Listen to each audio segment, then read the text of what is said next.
Bueno, muchachos, como les dije, vamos a refrescar algunas cositas. Nosotros vamos a hablar un poquitico sobre la ley de Gauss y posteriormente vamos a aplicar eso a determinados problemas, no única y exclusivamente para la ley de Gauss, sino para otras cosas. Esto es importantísimo. El hecho es el siguiente.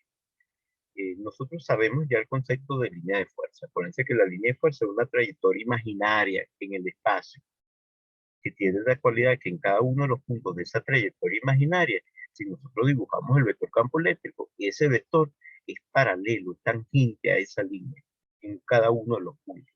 Eso es lo que es una línea de fuerza. Las líneas de fuerza son orientadas. Las líneas de fuerza tienen la cualidad de tener la orientación del propio campo eléctrico y por lo tanto las líneas de fuerza salen de cargas positivas hacia cargas negativas. Si nosotros, por ejemplo, vemos una línea de fuerza vertical hacia arriba, ya nos podemos imaginar que arriba se encuentra una carga negativa y abajo una carga positiva, porque las líneas de fuerza salen de cargas positivas hacia cargas negativas. Si esa línea es totalmente vertical, algo de eso debe ocurrir. Ella se está dirigiendo hacia los puntos donde hay cargas negativas y salen entre cargas positivas.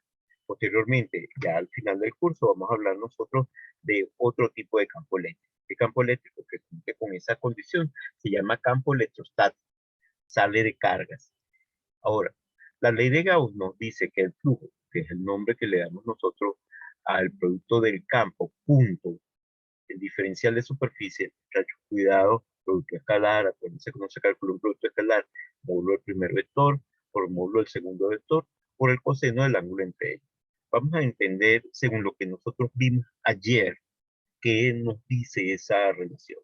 Esta relación lo que nos está diciendo es que vamos a agarrar una superficie, vean, entonces el dominio es la propia superficie, es decir, nosotros en lugar de tener lo que normalmente aparece en una integral de esas que uno trata en cálculo, donde el dominio es un subconjunto de puntos de la recta, por lo general el eje X, nosotros aquí tenemos que el dominio es la superficie, porque ese dominio lo vamos a dividir en pedacitos. ¿Y qué pedacitos es? Pedacitos de superficie. En cada pedacito nosotros vamos a tener un campo eléctrico y lo vamos a multiplicar escalarmente por un vector que estamos llamando vector de superficie. Ese vector de superficie es un vector que cumple con las condiciones siguientes. Es perpendicular a la superficie. Y además, el módulo de ese vector de superficie local, es decir, localizable en un punto, que nosotros podríamos decir que si tenemos una superficie, esa superficie tendrá puntos. En cada punto de esa superficie podemos pintar el vector superficie. Y este vector superficie va a tener entonces la cualidad de ser perpendicular a la superficie grande. No estoy hablando de que es perpendicular a un punto, porque eso no está definido. El perpendicular a la superficie grande, localizada en ese mismo punto. Y además tiene un módulo que es un pedacito chirriquitico del área total. Eso es el vector superficie. En el caso que las superficies sean cerradas, ese vector superficie apunta hacia afuera de la superficie, entendiendo nosotros por superficie cerrada aquella superficie que no, que si estamos fuera de ella y ella está encerrando algún volumen, no encontramos manera de entrar. Imagínense que nosotros pudiésemos ser infinitamente pequeños y pudiéramos caminar por esa superficie. No importa lo que hagamos, nosotros no podemos entrar. La Tierra, en cierta forma, es una superficie cerrada, porque a pesar de que tiene algunos agujeritos por allí, algunas cuevas, eh, nosotros no podemos entrar al, a todos los puntos que se nos antoje dentro de la superficie terrestre, en la parte interna. Nosotros no atravesamos la corteza terrestre, nos quedamos en la parte superficial, nada más. De hecho, nosotros vivimos una capital muy delgada del planeta Tierra, que es la parte superficial externa de la corteza. Eso es algo importante. Ahora, un balón, por ejemplo, es una superficie cerrada. Un elipsoide que es parecido a un balón de fútbol americano, también una superficie cerrada.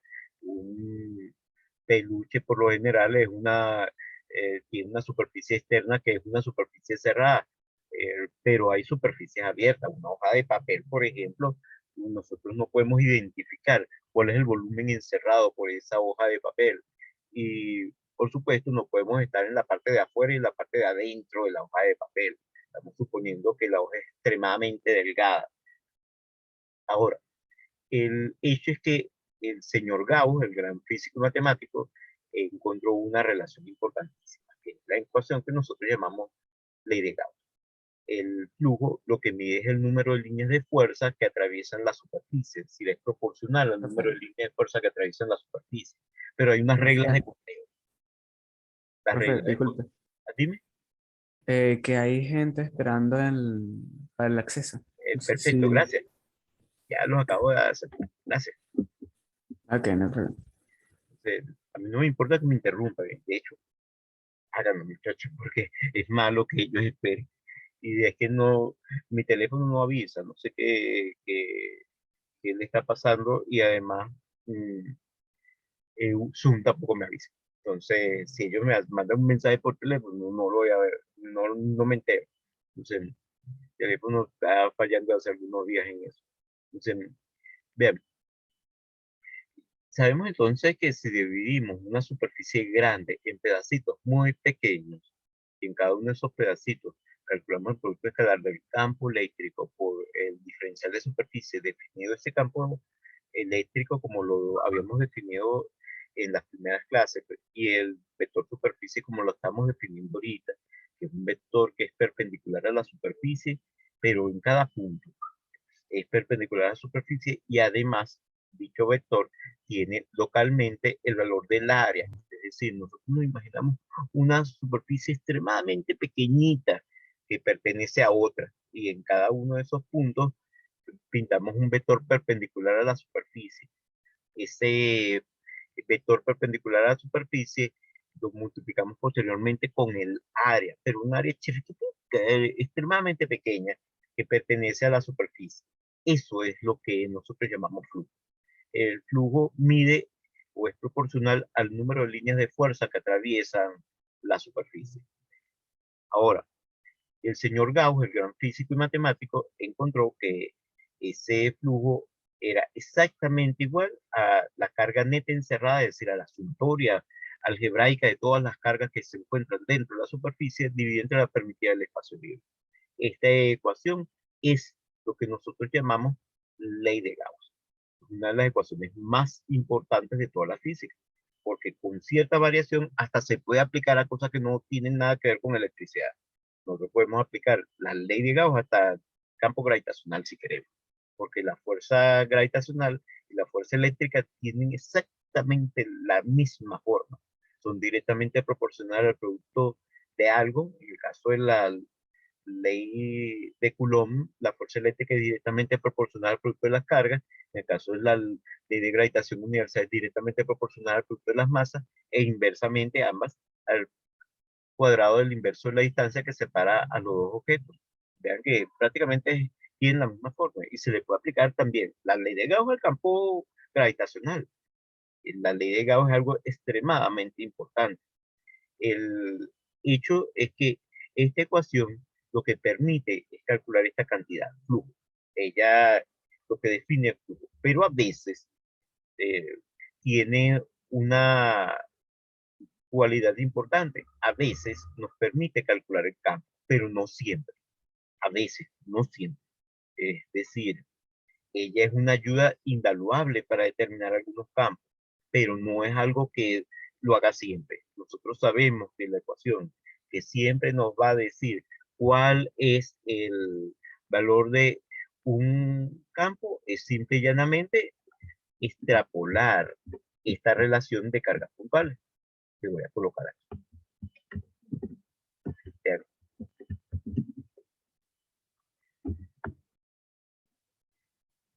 Es directamente proporcional al campo producido por esta carga puntual a la propia carga tiene la cualidad de ser inversamente proporcional al cuadrado de la distancia que hay entre la carga y el punto de observación. Si usamos esta nomenclatura, muchas veces se ven los libros, se pone así, Pero entonces tenemos que interpretar que cuando aparece aquí un cuadrado, este cuadrado significa el cuadrado de la distancia que existe entre la carga y el punto de observación. Acuérdense el concepto de punto de observación. El punto de observación es el lugar donde vamos a determinar el campo. Entonces, tenemos la carga en algún punto del espacio. Esa carga, por ser puntual, podemos decir que de ella va a salir otro vector que va hacia el punto de observación. Ese vector que va hacia el punto de observación tendrá un módulo. El módulo es la distancia que hay entre la carga y el punto de observación. Esa distancia es la que estamos llamando R. Y la dirección de ese vector es la dirección de un vector unitario que va de la carga al punto de observación. Esto es la consecuencia inmediata de la ley de Coulomb. Se puede expresar también de otras maneras. Nosotros podríamos expresar el campo con una notación diferente y es importante saber ambas notaciones. Muchas veces hay unos que dicen, no, pero es que esto nos enreda porque son dos notaciones. No, muchachos, eso no enreda si nosotros tenemos cuidado. Porque, entre otras cosas, lo mencioné no hace mucho. Vamos a ser ingenieros. El ingeniero tiene que hacer todas las notaciones que existen para algo o entenderlas, porque si no, cuando estemos leyendo algo no lo vamos a entender. Y eso significa que le vamos a devolver a alguien algo que nos haya escrito y le vamos a devolver una notica. ¿Me lo podrías explicar con esta anotación que no te entendí? No, él no va a hacer eso como ingeniero, simplemente se pone a leerlo y a entenderlo. Entonces tenemos que entender varios tipos de notación. Hay otra notación que nos dice que tenemos el campo en el extremo del vector R, que va a ser algo muy parecido a lo anterior. Voy a copiarlo y luego lo altero.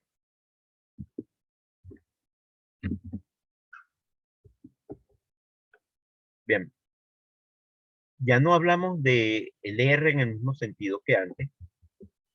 No voy a hablar de un vector unitario, sino que voy a hablar de un vector que va desde la carga al punto de observación, que es el vector diferencia de posición. Ese vector diferencia de posiciones va de la carga, que es la posición donde va a estar la carga, la estamos llamando R', y esta R es la posición del punto de observación. Como aquí aparece este vector que no es unitario, ese vector no unitario tendrá por supuesto el módulo que es la distancia que hay entre la carga y el punto de observación, el mismo módulo que tenía este vector en esta forma de escribir, pero este vector es unitario y este no lo es, pero un vector unitario es el vector entre el módulo, entonces vamos a poner aquí, ya no es elevado al cuadrado, sino al cubo.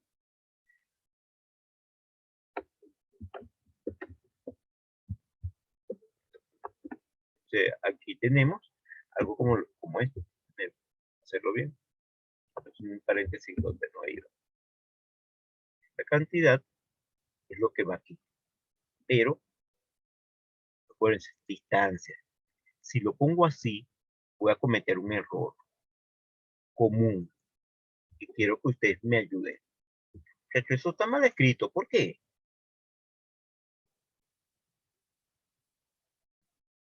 ¿Qué error está allí? Ahí hay un error grave en esa escritura. Díganme ustedes cuál es el error. Se supone que el que está en el numerador debe ser unitario, ¿correcto?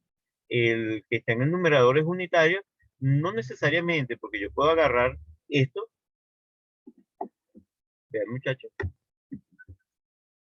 y como estos son 3, quito 1 y lo pongo aquí.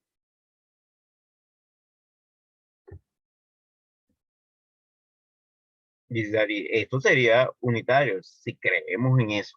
Pero ese no es el error. Hay otro, que es todavía más grave. Quiero que ustedes traten de decirme cuál es el error. Allí se ve clarito cuál es el error. Profe, Ajá, dime. si es el módulo debemos estar entre como entre las rayitas de valor absoluto. Tienes toda la razón. Perfecto, eso es. Porque fíjate, si esta escritura era correcta, lo que estoy diciendo también sí debe ser correcto, pasar uno de ellos para acá, pero esto no se dan cuenta que daría 1.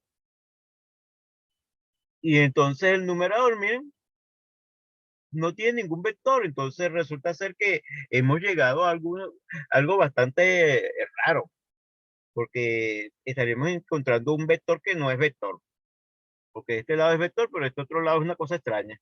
Muchachos, el error, y es bastante común, muchachos, por favor, no omitir nunca lo siguiente.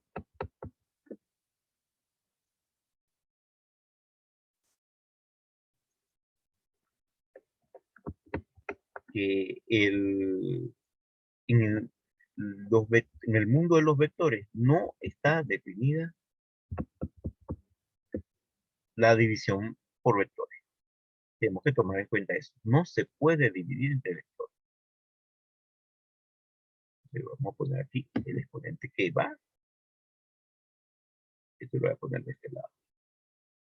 Esto era innecesario. Esa es la ecuación. Cuidado. ¿Se acuerdan la definición de módulo que uno ve en cálculo 1? Lo debieron haber visto ustedes en cálculo 1. El módulo daba la distancia entre puntos. En el caso de vectores, da la distancia entre vectores. Entonces, si nosotros calculamos, ¿cuál es el módulo de 5 menos 8? Bueno, el módulo de 5 menos 8 es justamente 3, porque esa es la distancia entre los puntos, x igual a 5 y x igual a 8. Entonces, lo mismo le pasa a los vectores. Los vectores nos dan distancia, pero la distancia entre los extremos de los puntos de los vectores. Observen que es una extrapolación del concepto de módulo. El módulo es una distancia, por lo tanto, es una cantidad no negativa. Cuando nosotros hablamos del módulo de vectores de posición, es la distancia entre los extremos de los vectores de posición. Entonces, esta es otra nomenclatura. Y es la misma que teníamos antes. Esta ecuación da exactamente el mismo resultado que este. A veces surge la pregunta, chacho, es típico que alguien pregunte, profesor, ¿cuándo usar una y cuándo usar la otra? Bueno, es cuestión de gusto, muchas veces de gusto personal, pero a veces esta es muy útil. Cuando ella es muy útil, cuando sabemos dónde está la carga Q y dónde está el punto de observación. En nuestro curso, por lo general, el punto de observación lo sabemos. Sabemos que hay algún lugar donde queremos determinar el campo eléctrico.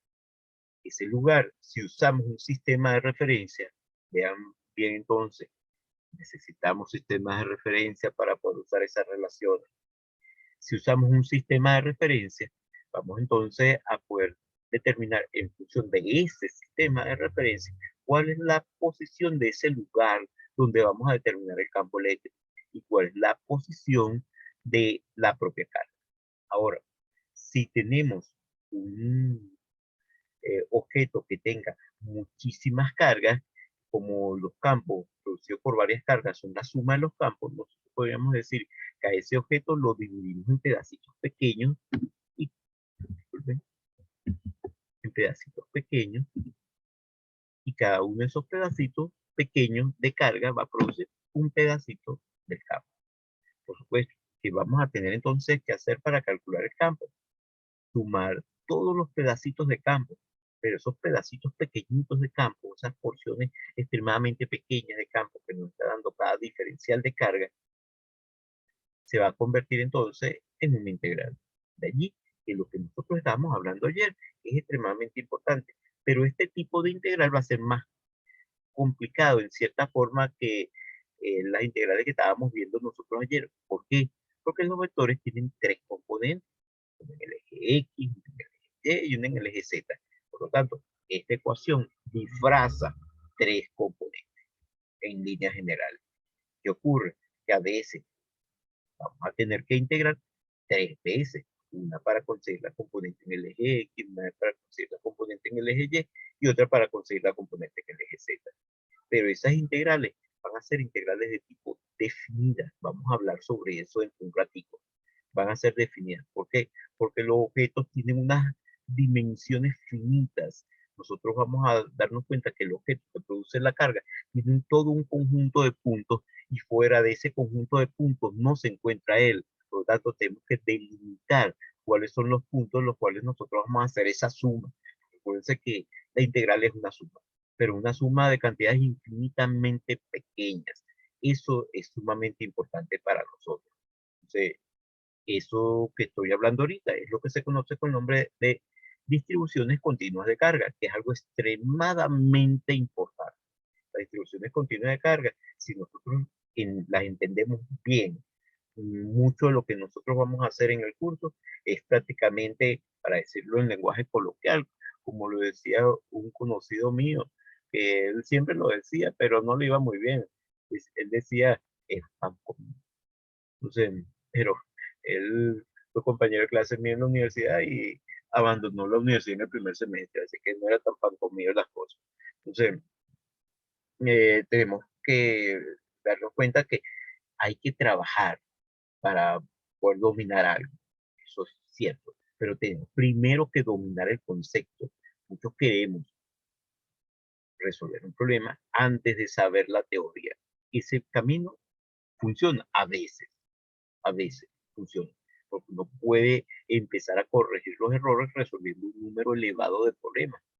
Pero es mejor tratar de aprender a hacerse preguntas sobre la base.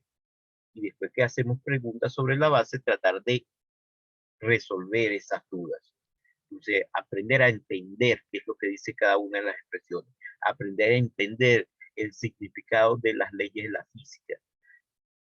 Saber lo que son los principios de la física. Y que eso se asiente bien como parte de nuestra base matemática y física. Si hacemos eso, estamos aprendiendo a resolver problemas de una mejor manera, porque el camino es más corto. El camino de resolver muchísimos problemas es válido para aprender. No digo que no, es válido para aprender. Así, por ejemplo, aprende uno a jugar ajedrez la mayoría de las veces. Entonces, resolviendo un número enorme de problemas. Pero el, eh, ese camino no es el mejor en determinadas circunstancias. Entonces, bien, vamos a entender entonces la relación. En esta ecuación aparece la posición del punto de observación, también aparece la posición del elemento que ahora no lo llamamos carga, lo llamamos diferencial de carga. De hecho, en algunos eh, problemitas yo ahí se le pongo de manera explícita aquí, esto se lo voy a quitar luego, pero para indicar que esto es del diferencial de carga. Pero no es necesario ponerlo si nosotros sabemos. Y a veces a este le ponemos así, al otro. PO de punto de observación. Entonces vean que esta es la manera entonces que se usa esa ecuación. Para poder utilizar esa ecuación lo que necesitamos es un sistema de referencia y saber los conceptos. Este diferencial de carga tiene distintas formas dependiendo del objeto. Si es una distribución lineal, será la densidad lineal multiplicada por el diferencial de longitud. Si es una distribución superficial, será la densidad superficial multiplicada por un diferencial de superficie. Y si es volumétrico, la densidad multiplicada por un diferencial de volumen. Eso es sumamente importante para nosotros. Entonces, noten que una vez que nosotros tenemos esto, podemos darnos cuenta que cada punto de un objeto va a producir entonces un campo eléctrico. Pero un campo eléctrico extremadamente pequeño, un pedacito de ese campo eléctrico total. Cuando estamos hablando de la distribución continua de carga, la suma de todos esos pedacitos es el campo que nos va a interesar. Ese mismo tipo de estrategia es el que nosotros utilizamos aquí. Dividimos, pero ahora la superficie, una superficie grande, no estamos hablando de una superficie pequeña, la dividimos en pedacitos muy pequeños, en cada uno de esos pedacitos hacemos el producto escalar entre el campo y la superficie y luego lo sumamos. Eso es justamente lo que significa esa integral. Entonces, hay dos tipos de integrales que hasta el momento hemos tratado en el curso. Una para determinar el flujo y la otra para determinar el campo. Esta ecuación, la de arriba también sirve para lo mismo. La podemos integrar a ambos lados. Si la integramos, la integral del diferencial de campo se va a convertir en el campo. Y ponemos entonces Esto aquí, una integral. Ella nos permite calcular en esta parte del curso todo lo que nosotros querramos. Pero aprovecho la oportunidad para refrescar lo que vimos ayer, o parte de lo que vimos ayer. Muchachos, la variable en este caso es la carga. Si escribimos la ecuación así, tengo que poner entonces como límite de integración la carga del objeto.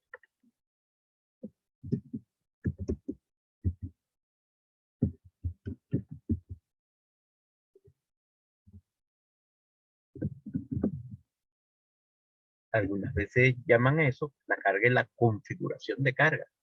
Es una manera de decir exactamente lo mismo. Vean que es cuestión de terminología, más nada. Entonces, pero si esto lo expresamos en función de las densidades, por ejemplo, una densidad lineal, si tenemos, por ejemplo, una curva que está cargada, allí ponemos lambda por el diferencial de L, es decir, a la longitud de ese alambre lo vimos en pedacitos de longitud chiquitico. Entonces ponemos aquí, ya no carga, sino longitud.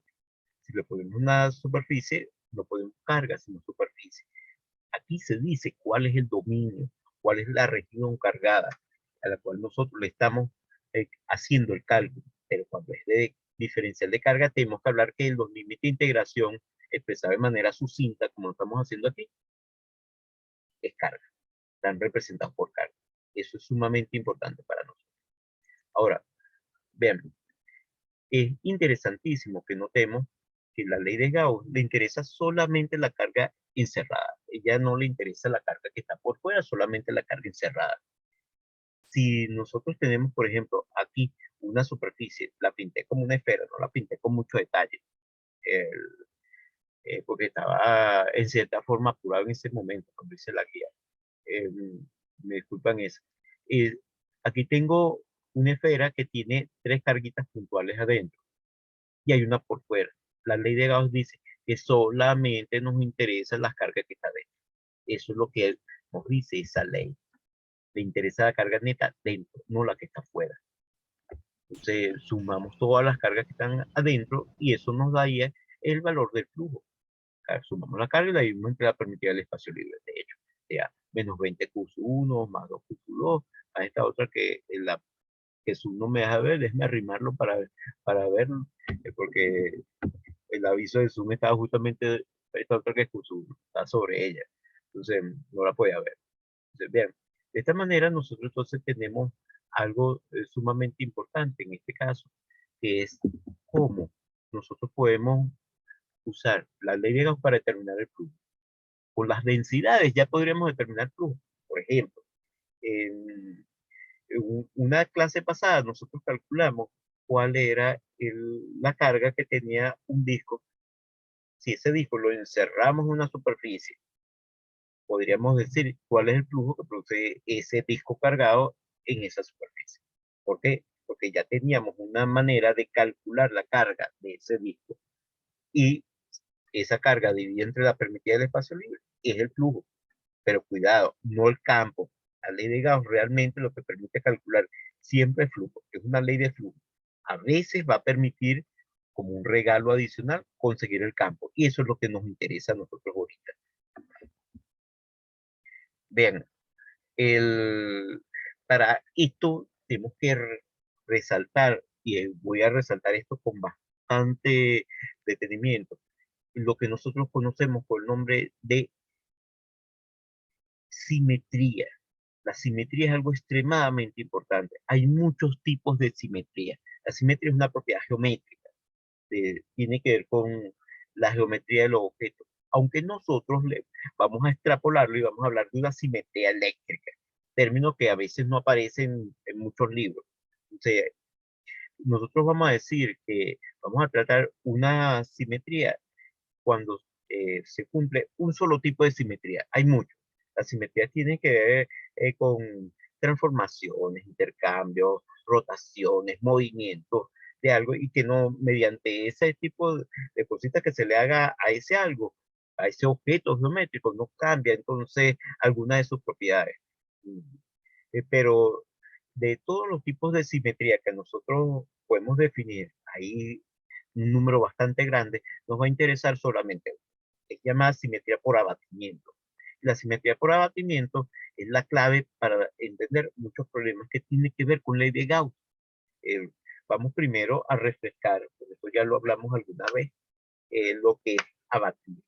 Muchachos, voy a poner para que me vean un ratico. Aquí tengo una cajita de CD. Les quiero que noten que aquí tenemos lo siguiente.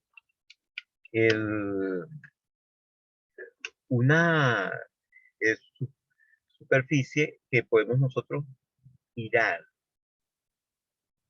Esto alrededor de una línea es lo que llamamos abatir. Si nosotros tenemos un plano y en ese plano definimos una línea recta y giramos un semiplano alrededor de esa línea recta, esto es justamente el proceso de abatir. Abatir no es más que eso. Ya una vez que sabemos lo que es abatir, nosotros vamos a estudiar solamente esa simetría que estamos hablando, la simetría por abatimiento. O sea, si de un lado de esa Correcto. línea recta, dime. No, no se le ve, o sea, se le vio un momentico, o sea, por lo menos yo no lo veo. Sí, yo dejé aparecer. Me puse por un Ah, ok. ratico mientras mostraba el, el No, es CD. que no lo llegué a ver. No Mm. ya está, a ver, déjame ver si ahora me ves. Voy a ponerme visible por un ratico para ver si me puedes ver. O sea, para entender un poquito mejor esa simetría por abatimiento. Eso depende también de nuestro ancho de banda, muchachos. Porque si está un poquito débil, a veces no se ve y por eso es que yo no me pongo visible. Eh, no es que no me gusta aparecer, porque uno siempre le gusta ver con quién está hablando. Eh, mm, pero lo que pasa es que si aparezco visible, hay algo que tiene movimiento y uso más ancho de banda y mi ancho de banda no es muy bueno. Entonces la transmisión se empieza a hacer un poco defectuosa. Entonces les pido disculpas por eso. Entonces, bien, voy a volverme a poner visible. Fíjense, aquí tengo un CD normal. Agarré no hace mucho de los CD que yo tengo en mi casa.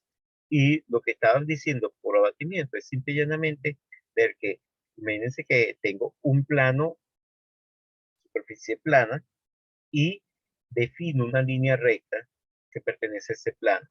Abatir simple y llanamente es girar alrededor de esa línea recta el plano hasta que lo cerramos. Eso es el concepto de abatimiento. O sea, abatir no es más que eso. O sea, si nosotros tenemos una eh, superficie, un objeto, algo cargado, puede ser un volumen, puede ser una línea, puede ser una superficie plana, y nosotros definimos un plano y ese plano en él definimos